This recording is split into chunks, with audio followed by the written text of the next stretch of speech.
shahideislam.com خالق کل شیء، ہر چیز کے پیدا کرنے والا، ہر چیز اس کی مخلوق اور وہ سب کا خالق. www.shahideislam.com اللهم صل على سيدنا ومولانا وحبيبنا وشفيعنا محمد النبي الأمي وعلى آله وسلم تسليما.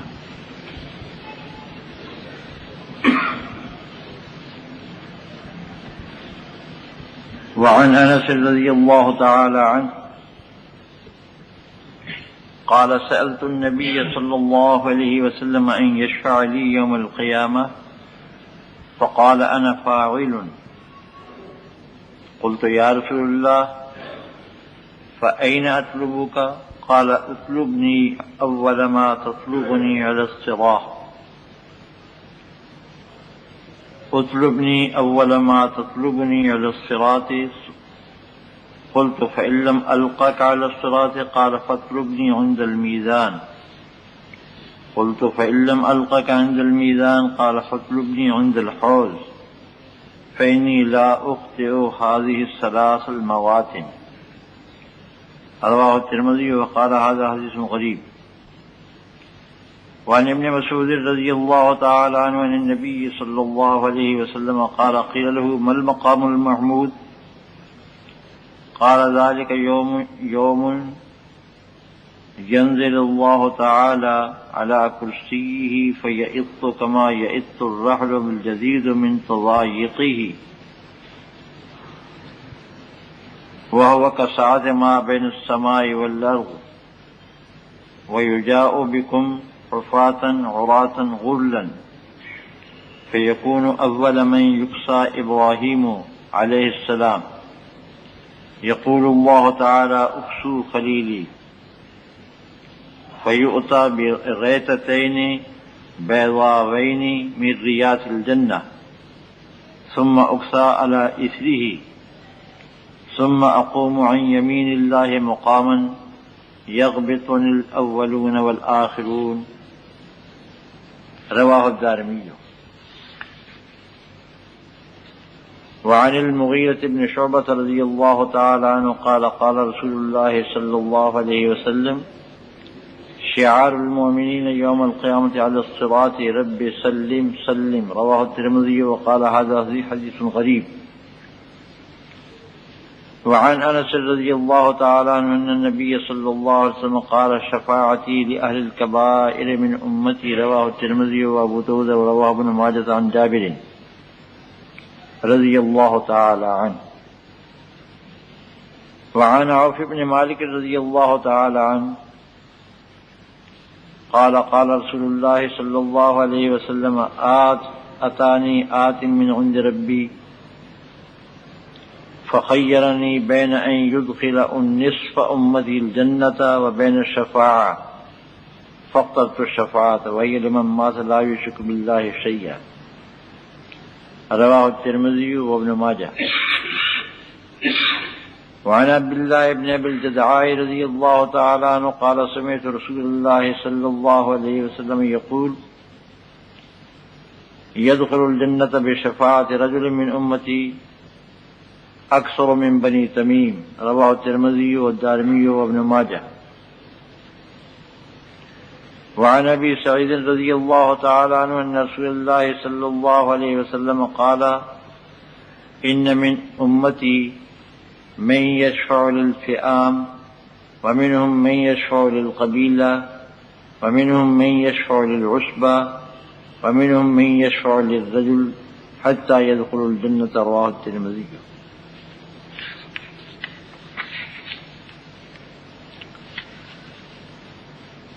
حضرت انس رضی اللہ تعالیٰ عنہ فرماتے ہیں کہ میں نے نبی کریم صلی اللہ علیہ وسلم سے درخواست کی کہ آپ میری شفاعت فرمائیں قیامت کے دن. فرمایا میں کروں گا. میں نے کہا یا رسول اللہ پھر آپ کو کہاں تلاش کروں؟ فرمایا سب سے پہلے تو مجھے تلاش کرو صراط پر، پل صراط پر. میں نے کہا کہ اگر پل صراط پر آپ سے نہ مل سکوں فرمایا پھر مجھے تلاش کرو میزان پر. میں نے کہا کہ اگر میزان کے پاس نہ مل سکوں. فرمایا پھر مجھے تلاش کرنا حوض پر، کیونکہ میں ان 3 جگہوں سے نہیں ہٹوں گا. یہ ترمذی کی روایت ہے اور امام ترمذی فرماتے ہیں کہ یہ حدیث غریب ہے. ابن مسعود رضی اللہ تعالیٰ عنہ فرماتے ہیں کہ نبی کریم صلی اللہ علیہ وسلم سے عرض کیا گیا کہ مقام محمود کیا چیز ہے؟ فرمایا یہ اس دن ہوگا کہ اللہ تعالیٰ نزول فرمائیں گے اپنی کرسی پر، پس وہ چرچرائے گی جیسا کہ نیا کچاوا چرچرایا کرتا ہے اپنی تنگی کی وجہ سے، حالانکہ وہ جتنا فاصلہ آسمان و زمین کے درمیان ہے اتنی کھلی ہوگی. اور تم کو لایا جائے گا اس حال میں کہ پاؤں سے ننگے ہوگے، بدن سے ننگے ہوگے اور غیر مختون ہوگے. بس سب سے پہلے جس شخص کو لباس پہنایا جائے گا وہ حضرت ابراہیم علیہ السلام ہوں گے. اللہ تعالیٰ فرمائیں گے میرے خلیل کو لباس پہناؤ. بس 2 سفید چادریں ریشمی جنت کی چادروں میں سے لائی جائیں گی اور ان کو پہنائی جائیں گی. پھر ان کے بعد مجھے لباس پہنایا جائے گا. پھر میں اللہ تعالی کے دائیں جانب ایک مقام میں کھڑا ہوں گا جس میں مجھ پر رشک کریں گے پہلے اور پچھلے لوگ. یہ دارمی کی روایت. www.shahideislam.com. حضرت مغیرہ بن شعبہ رضی اللہ تعالیٰ عنہ فرماتے ہیں کہ رسول اللہ صلی اللہ علیہ وسلم نے فرمایا اہل ایمان کی پہچان قیامت کے دن پلسرات پر رب سلم سلم ہوگی. یہ ترمذی کی روایت ہے اور ترمذی کہتے ہیں کہ یہ حدیث غریب ہے. حضرت انس رضی اللہ تعالیٰ عنہ سے روایت ہے کہ نبی کریم صلی اللہ علیہ وسلم نے فرمایا کہ میری شفاعت میری امت کے کبیرہ گناہوں والوں کے لیے ہے. یہ ترمذی اور ابو داؤد کی روایت ہے اور امام ابن ماجہ نے یہ حدیث حضرت جابر رضی اللہ تعالیٰ عنہ سے روایت کی ہے. حضرت عوف بن مالک رضی اللہ تعالیٰ عنہ فرماتے ہیں کہ رسول اللہ صلی اللہ علیہ وسلم نے فرمایا میرے پاس ایک آنے والا آیا میرے رب کے پاس سے، بس اس نے مجھے اختیار دیا اس بات کے درمیان کہ اللہ تعالیٰ میری آدھی امت کو جنت میں داخل کر دیں گے اور شفاعت کے درمیان. تو میں نے شفاعت کو اختیار کر لیا اور یہ شفاعت ہوگی ہر اس شخص کے لیے جس کی موت آئے اس حالت میں کہ وہ اللہ کے ساتھ کسی چیز کو شریک نہ ٹھہراتا ہو. یہ ترمذی اور ابن ماجہ کی روایت ہے. حضرت عبداللہ بن ابی الجذع رضی اللہ تعالیٰ عنہ فرماتے ہیں کہ میں نے رسول اللہ صلی اللہ علیہ وسلم کو یہ فرماتے ہوئے سنا کہ داخل ہوں گے جنت میں میری امت کے ایک آدمی کی شفاعت سے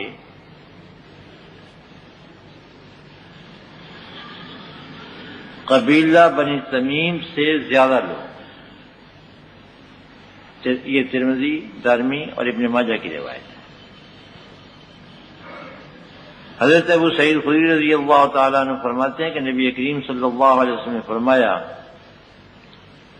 میری امت میں کچھ لوگ ہوں گے جو بڑی جماعت کے حق میں شفاعت کریں گے، بعض ہوں گے جو قبیلے کے لیے شفاعت کریں گے، بعض ہوں گے جو چھوٹی جماعت کے لیے شفاعت کریں گے اور بعض وہ ہوں گے جو ایک آدمی کے لیے شفاعت کرے گا، یہاں تک کہ سب کے سب جنت میں داخل ہو جائیں گے. یہ ترمذی کی روایت ہے.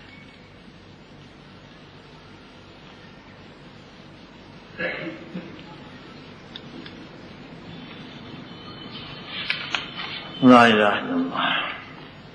پہلی حدیث میں ہے کہ حضرت انس رضی اللہ تعالیٰ عنہ نے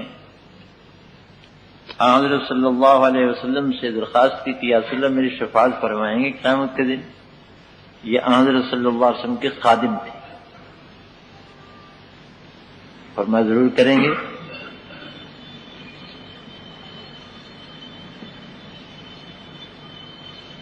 کہا کہ یا رسول اللہ پھر آپ کو کہاں تلاش کروں؟ فرمایا سب سے پہلے تو پلسرات پر تلاش کرنا. کہا کہ اگر آپ وہاں نہ ملیں، فرمایا پھر میزان پر تلاش کرنا. عرض کیا اگر وہاں بھی نہ ملیں، فرمایا پھر حوض پر ڈھونڈنا. ان تین جگہوں کے علاوہ چوتھی جگہ میں نہیں ہوں گا، بس انہی تین جگہوں میں تلاش کرنا. حدیث کا مضمون تو واضح ہے، لیکن یہاں ایک اشکال ہے. وہ یہ کہ اس سے تو یہ معلوم ہوتا ہے حدیث سے کہ پلسرات پہلے ہے، میزان بعد میں ہے، اور حوض اس کے بھی بعد.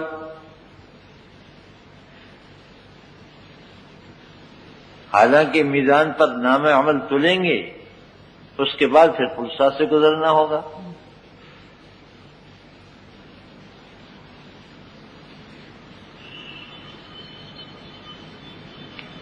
تو بعض حضرات نے یہ فرمایا کہ یہاں ان تین چیزوں کی ترتیب بیان کرنا مقصود نہیں ہے،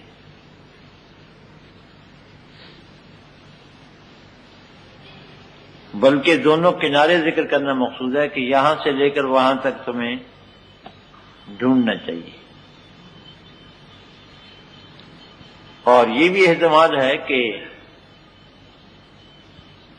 حضرت صلی اللہ علیہ وسلم اس دن ان تینوں جگہوں پر پھیرے لگاتے رہے. کبھی پلسرات پر تشریف لے جا رہے ہیں، کبھی میزان پر تشریف لے جا رہے ہیں، کبھی حوض پر تشریف لے جا رہے ہیں، کیونکہ آپ کو تو ساری امت کا معاملہ ہوگا نا.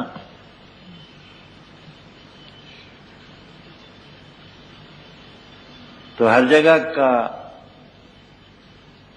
یعنی فکر، اور جہاں کوئی ضرورت ہو امت کے لوگوں کو اپنی امت کی اعانت، اس کے لیے حضرت صلی اللہ علیہ وسلم ممکن ہے کہ تینوں جگہ بار بار تشریف لے جائیں.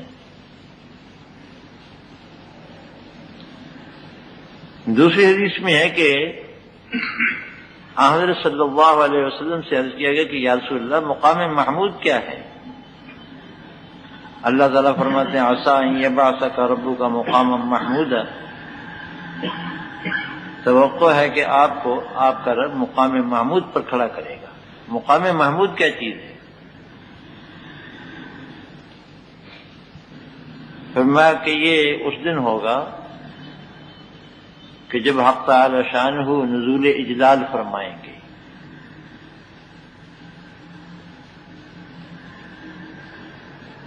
کرسی پر، اور وہ کرسی اتنی بڑی ہے جتنی کہ آسمان و زمین کا فاصلہ، لیکن حق تعالی شانہ کی تجلی کی وجہ سے وہ اس طرح چرچرائے گی جس طرح پرانا کچاوا جب اس پر سامان رکھا جاتا ہے تو چرچراتا ہے.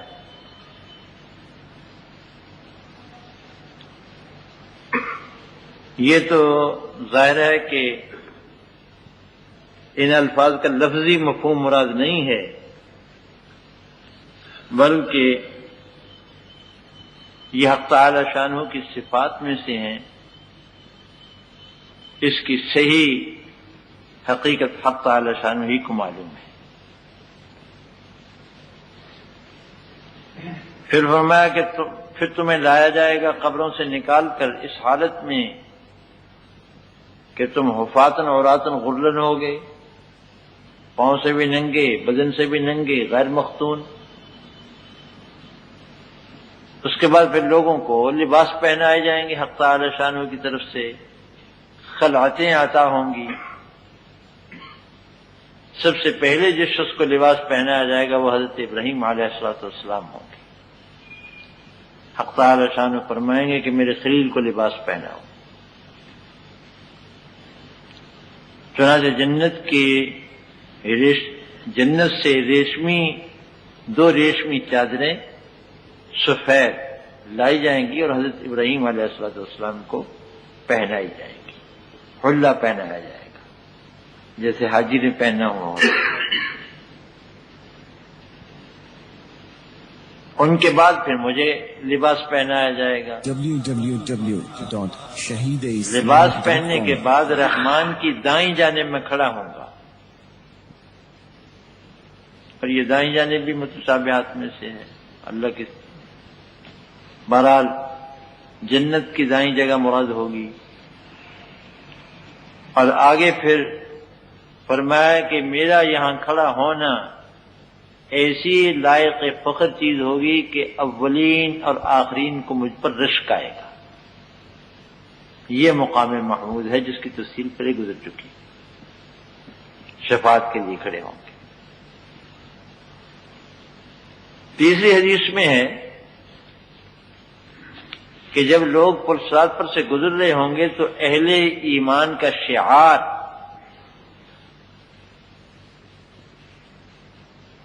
ربی سلم سلم ہوگا۔ پہلے آ چکا ہے کہ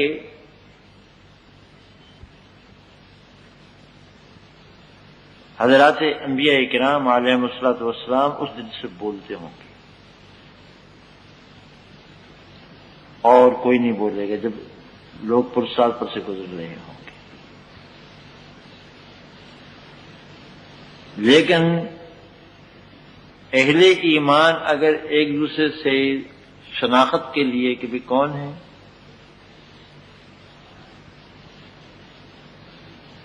تو ان کا شعار، ان کی پہچان ایک دوسرے سے کہ یہ مسلمان ہے، یہ فقرہ ہوگا رب سلم سلم۔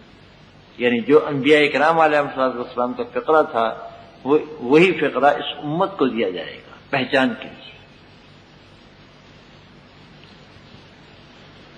رات کے اندھیرے میں جب فوجیں گڈمڈ ہو جاتی ہیں اور پتہ نہیں چلتا کہ یہ اپنا آدمی ہے کوئی اور ہے، تو اس کے لیے شعار مقرر کر لیا جاتا ہے کہ ایک خاص لفظ مقرر کر لیا جاتا ہے جس سے معلوم ہوگا کہ جب پوچھو کون ہے بھائی، وہ لفظ بول دو تو معلوم ہو جائے گا کہ اپنا آدمی ہے۔ اگر وہ لفظ نہ بول سکے تو معلوم ہو کہ یہ اپنا آدمی نہیں، اس کو شعار کہتے ہیں، یعنی خفیہ لفظ۔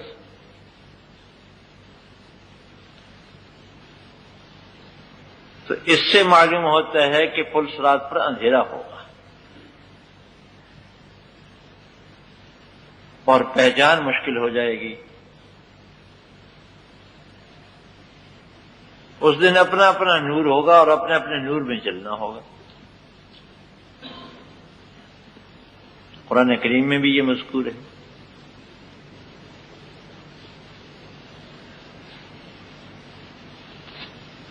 تو دوسروں کی شناخت کے لیے اس دن فقرہ ہوگا ربی سلم سلم۔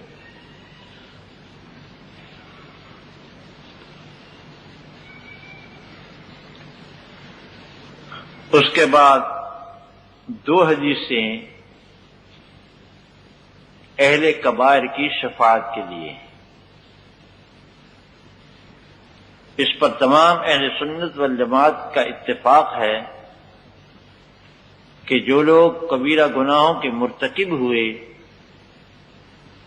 یعنی جن سے کبیرہ گناہ سرزد ہوئے، ان کے لیے بھی رسول اللہ صلی اللہ علیہ وسلم کی شفاعت ہوگی۔ اس مسئلے میں اختلاف کیا ہے معتزلہ نے اور خارجیوں نے۔ وہ کہتے ہیں کہ جتنے لوگ کبیرہ گناہوں کے مرتکب ہیں وہ یہ جہنمی ہیں، اور جو جہنمی ہے وہ کبھی وہاں سے نکل نہیں سکتا۔ پھر قرآن کریم میں ہے فما تنفعهم شفاعت الشافعین، پس نہیں شفاعت نفع دے گی ان کو شفاعت کرنے والوں کی۔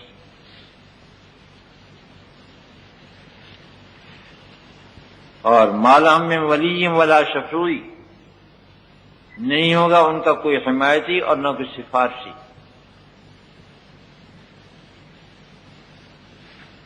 قرآن کریم کی ان آیتوں سے وہ اہل کبائر کے لیے شفاعت کے منکر ہیں،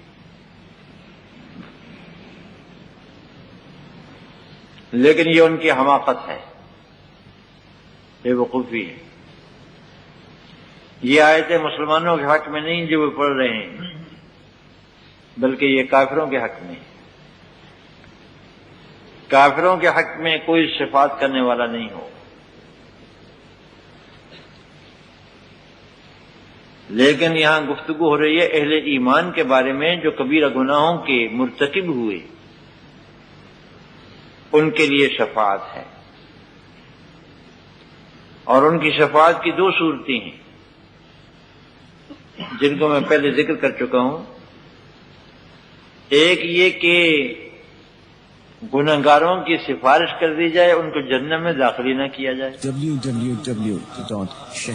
ایک آدمی اپنے کبیرہ گناہوں کی وجہ سے جہنم کا مستحق ہے، لیکن حق تعالی شانہ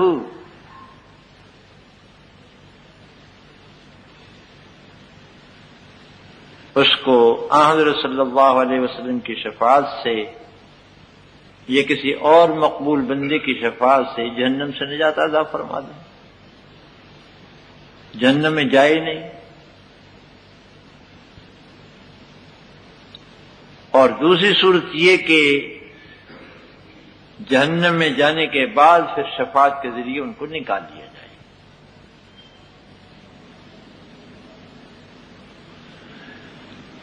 تو پہلی حدیث میں فرمایا کہ شفاعتی لأہل الکبائر من امتی، میری شفاعت میری امت کے اہل کبائر کے لیے ہیں، کبیرہ گناہوں کے جو لوگ مرتکب ہوئے ان کے لیے ہیں۔ اس کے یہ معنی نہیں ہے کہ دوسروں کے لیے شفاعت نہیں ہے حضرت صلی اللہ علیہ وسلم کی، بلکہ یہ مدعا ہے واللہ عالم کہ ان کو سب سے زیادہ نفع پہنچا، کیونکہ وہ جہنم کے مستحق ہو گئے تھے، لیکن شفاعت کے ذریعے سے ان کو نکال لیا گیا، یہ کہ جہنم میں جانے سے بچا لیا گیا۔ اور دوسری حدیث میں ہے کہ ایک آنے والا میرے پاس آیا میرے رب کی جانب سے، یعنی فرشتہ پیغام لے کر آیا اور مجھے پیغام پہنچایا کہ اللہ تعالیٰ ارشاد فرماتے ہیں کہ دو چیزوں میں سے ایک چیز اختیار کر لو، تمہیں اجازت ہے، چھانٹ لو جو چیز قبول کرنا چاہتے ہو، یا تو آدھی امت جنت میں چلی جائے بغیر حساب کتاب کے، وعدہ کر لیتے ہیں، باقی اپنے بھگتے۔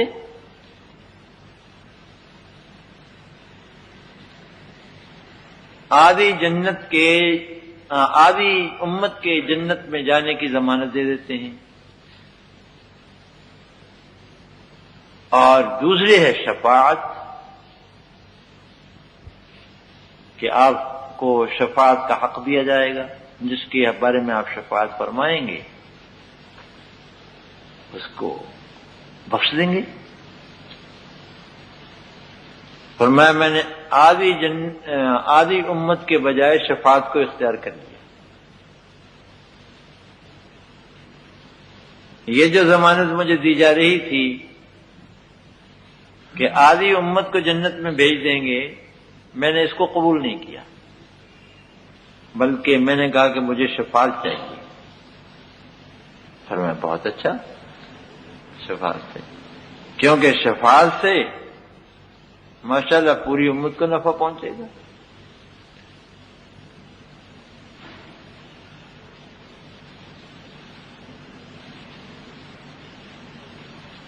یہاں پر یہ بات یاد رہنی چاہیے کہ حضرت صلی اللہ علیہ وسلم کی شفاعت بھی قسمت والوں کو نصیب ہوگی، یوں پٹ پٹا کر کے تو پھر سبھی کو مل جائے گا حصہ، لیکن اولی استحقاق حضرت صلی اللہ علیہ وسلم کا کی شفاعت کا کہ جس کے نتیجے میں دوزخ میں نہ جانا پڑے۔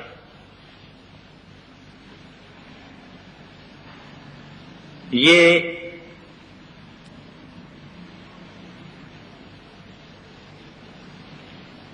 ان لوگوں کے لیے ہے جو تین چیزوں کا التزام کریں، وہ نفع اٹھائیں گے۔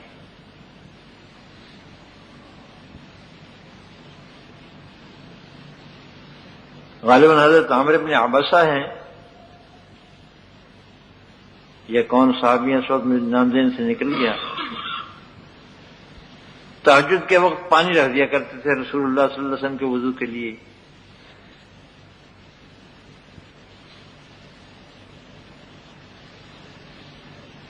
ایک دن حضرت صلی اللہ علیہ وسلم نے فرمایا کہ مانگو کیا مانگتے ہو؟ قال اسألک مرافقت فی الجنہ، جنت میں حضور کی جوتیوں میں بیٹھنا نصیب ہو جائے۔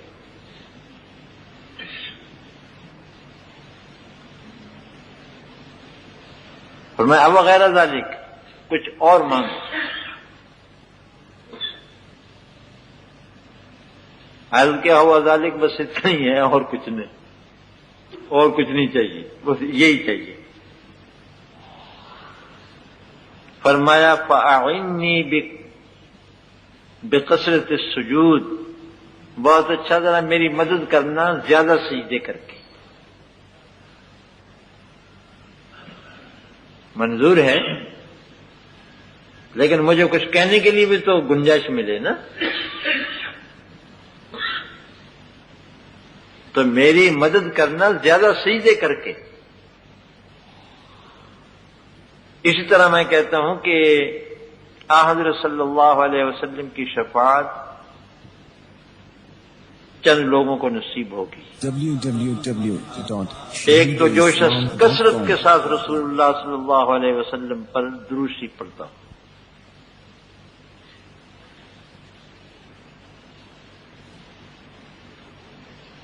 حضرت صلی اللہ علیہ وسلم پر نہایت محبت کے ساتھ، نہایت عظمت کے ساتھ، کثرت کے ساتھ درود شریف پڑھنا، یہاں تک کہ یہ ورد زبان ہو جائے، یہ حضرت صلی اللہ علیہ وسلم کی شفاعت کو کھینچنے والا ہوگا انشاءاللہ قیامت کے دن۔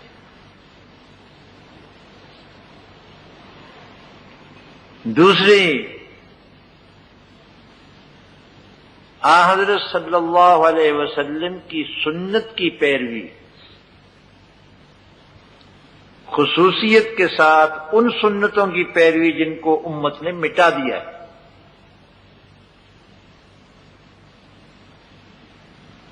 اور جن سنتوں کو پامال کیا جاتا ہے، توڑا جاتا ہے،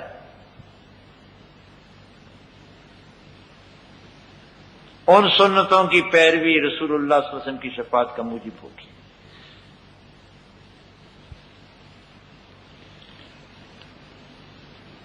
میں نے تمہیں بتایا تھا نا ابھی، قاسم بھائی بھی ہمارے ساتھ تھے، ہمارے ایک ساتھی نے بتایا کہ ایک کوئی صاحب دل ہیں، مکاشفے میں حضرت صلی اللہ علیہ وسلم کی زیارت ہوئی،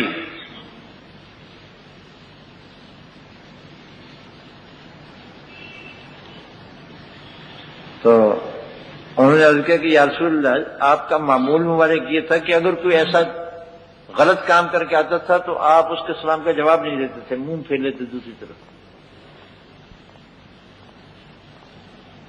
منہ دوسری طرف پھیر لیتے تھے۔ تو جو لوگ داڑھی منڈا کر کے آپ کے روزے پر آتے ہیں، آپ ان کے سلام کا جواب دیتے ہیں؟ فرمایا میں نہیں دیتا، میں ان کے سلام کا جواب نہیں دیتا۔ یہ قیامت کے دن کہیں گے کہ یا رسول اللہ مجھے میری شفاعت کیجیے۔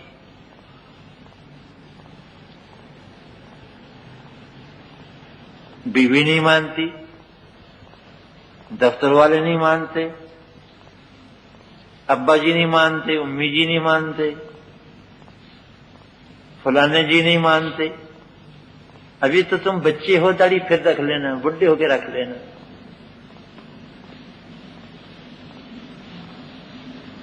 داڑھی منڈانے والوں کو رسول اللہ صلی اللہ علیہ وسلم کی شفاعت نصیب نہیں ہوگی. مجھ سے لکھوا لو. یہ میں نے ایک مثال دے دی ہے.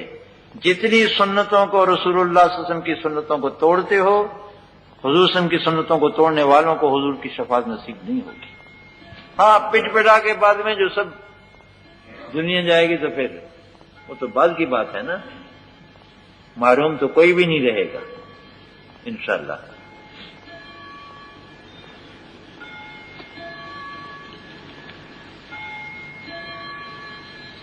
اور تیسری چیز، اپنے ذمے حقوق العباد نہ لے کے جاؤ.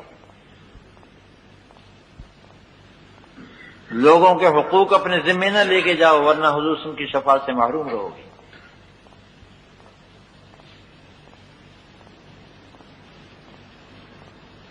یہ حدیث سن چکے ہو کہ جب کوئی آدمی مرتا تھا، جنازہ اس کا لایا جاتا تھا، تو حضور صلی اللہ علیہ وسلم پوچھتے تھے حل علیہ دین، اس کے ذمہ قرض بھی ہے؟ اگر کہا جاتا کہ نہیں اس کے ذمہ قرض نہیں ہے، لوگوں کے حقوق اس کے ذمہ نہیں ہیں، تو نماز پڑھا دیتے تھے.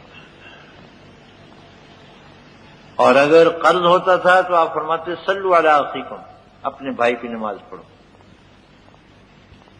نماز جنازہ بھی شفاعت تھی حضرت صلی اللہ علیہ وسلم کی. اور جس کے ذمے قرض ہوتا تھا، لوگوں کے حقوق ہوتے تھے، اس کے ذمے آپ اس کی نماز نہیں پڑھاتے تھے، تاکہ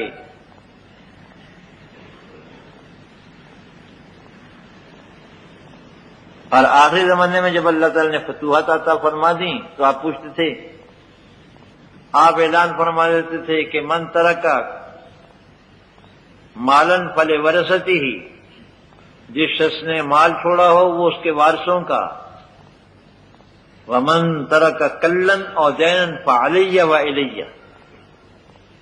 جو شخص قرض چھوڑ کر مرا ہو یا چھوٹے چھوٹے بچے چھوڑ کر مرا ہو، وہ بچے میرے سپرد اور قرضہ میرے ذمہ. بچوں کی کفالت بھی اپنے ذمہ لے لیتے، قرضہ بھی اپنے ذمہ لے لیتے. تو لوگوں کے حقوق اپنے ذمہ نہ لے کے جاؤ، ادا کرو حقوق.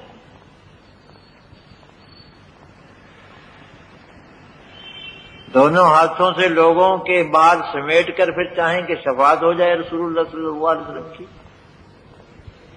آخر رسول اللہ صلی اللہ علیہ وسلم تو ان کے بھی ہیں نا جن کا تم کھا رہے ہو. shahideislam.com اس ویب سائٹ پر آپ سن سکتے ہیں شہید اسلام مولانا محمد یوسف لدھیانوی رحمہ اللہ کی آواز میں درس قرآن، درس حدیث اور اصلاحی مواعظ. خالق و کلی شیء، ہر چیز کے پیدا کرنے والا، ہر چیز اس کی مخلوق اور وہ سب کا خالق. جبکہ شہید اسلام کی تصانیف آن لائن پڑھ بھی سکتے ہیں. اس کے علاوہ اس ویب سائٹ پر آپ سن سکتے ہیں ممتاز علماء کرام کے اصلاحی بیانات. یا صاحب الجمال و یا سید البشر من وجهك المنیر لقد نور القمر. www.shahideislam.com